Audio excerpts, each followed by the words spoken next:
When I was in high school, I was bullied a little bit. I was a And I wanted to scribe, prove to other unfortunately. people that I wrote down, they gave me the schedule, and I wrote down multiple copies for the drill instructors to wear in their hats. It's a long story. We left in World War II when the Russians were coming in. When I went in, We were I really liked escaping it. to It was, being raised both with of my two friends boys. were executed.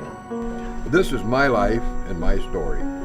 My name is Gene Batchelor. I was born in Blatteville, Wisconsin in 1943. I think it's about people having a voice. And you haven't heard about when you're getting out yet or anything like that? We basically have people who are trained going into veterans' rooms and communicating with veterans, and basically, I think, asking them to tell their story. The story is really a way to connect providers with veterans, with patients, and have them connect over something that's real and meaningful. Thinking back on your time in the service, what do you think you got out of it? What did you learn from it, or what did you take away from it? I learned to follow orders, you know. And we say, you know, what would you like your provider to know about you? That's really the prompting question. What would you want to share with your healthcare provider? What do you want them to know about you as a person? And from that, we get a tremendous variety of stories. Yeah, being a supply clerk is like a white-collar job. So after the interview, which is usually typically an hour, we write up the story. Well, I used to take those timbers and pick them up and carry them on my shoulder like a toothpick. I used to be a strong son of a gun. But not anymore.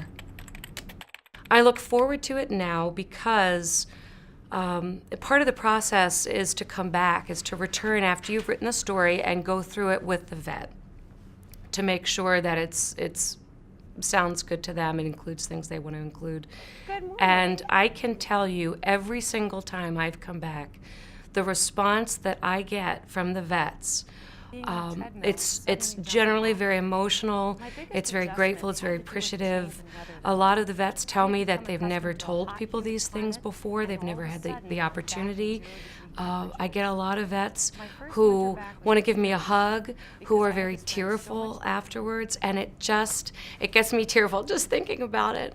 And that's what brings me back, because I get to see firsthand how meaningful this process is to them. And did you ever get married? Ruth. Ruth? Okay. Yeah, to an old schoolmate of mine. She was in the tavern one night, so I asked her for a dance. One thing led to another, and so we started going out together. We were together 24 years. She was a good woman. She had necrotizing fasciitis. That's a flesh-eating disease. Very bad.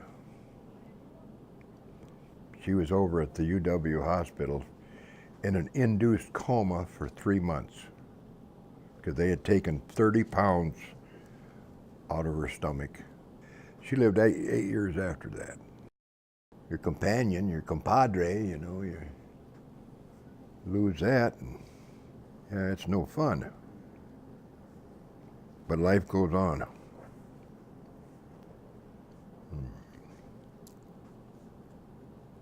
I still miss her, you know. But I got my cat. I got a little male cat at home, Bandit. He's a good boy. We get along pretty good. He sleeps a lot, so do I. So we're a good team. He's probably wondering where I'm at.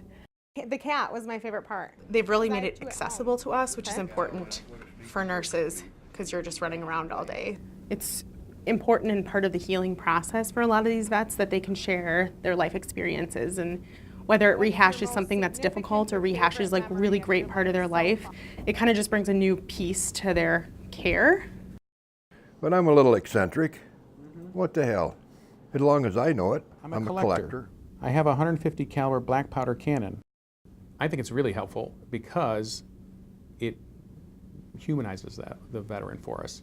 You know, so often I think we get overwhelmed with the clinical picture, looking at lab tests, looking at x-rays, dealing with acute issues, and even though we try to get a feeling for that person and get to know them, it's very difficult, I think, in our time-compressed world. So how are you doing today? My story really can help fill in that gap. So we ended up in Germany. I know Occasionally I've had a few of the nurses of that if they find one that they really find interesting, they'd like to pass it on, say, you really should look at this one.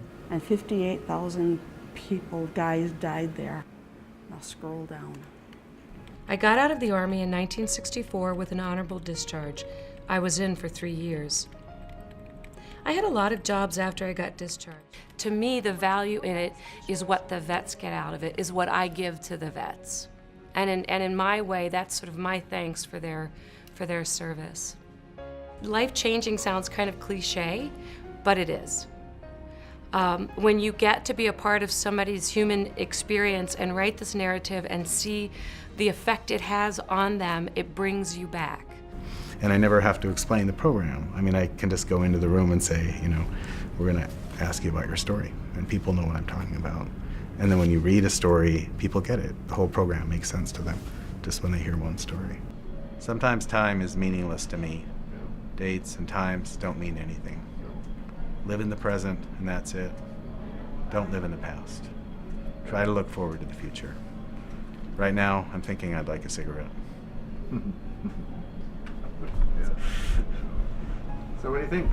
I like it. Okay. You put it down just the way I wanted it. Okay, good. When I was in high school, I was bullied a little bit. I was a wanted to scribe, prove to other fortunate. people that I wrote down, they gave me the schedule, and I wrote down multiple copies for the drill instructors to wear in their hats. It's a long story. We left in World War II when the Russians were coming in, and we were being raised escaping with 3 boys.